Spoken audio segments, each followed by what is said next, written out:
Satyabama Institute of Science and Technology, Chennai and Sriperumbudur. கன்னியாகுமரியில் கடல் நீர் மட்டம் தாழ்வு காரணமாக திருவள்ளுவர் சிலை விவேகானந்தர் மண்டபத்திற்கு செல்லும் படகு போக்குவரத்து தற்காலிகமாக நிறுத்தப்பட்டுள்ளதாக பூம்புகார் படகு போக்குவரத்து கழகம் அறிவித்துள்ளது. இதனால் விடுமுறை தினத்தையொட்டி வந்த ஏராளமான சுற்றுலா பயணிகள் ஏமாற்றம் அடைந்தனர்.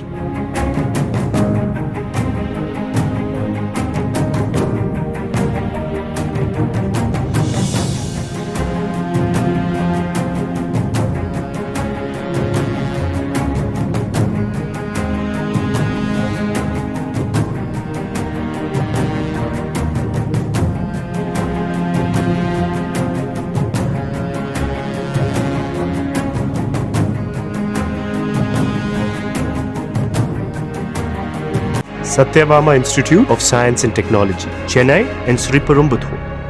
பிளே ஸ்டோர் மற்றும் ஆப் ஸ்டோரில் இருந்து பாலிமர் செயலியை QR கோடு மூலம் பதிவிறக்கம் செய்யுங்கள். செய்திகளை உடனுக்குடன் பெறுங்கள்.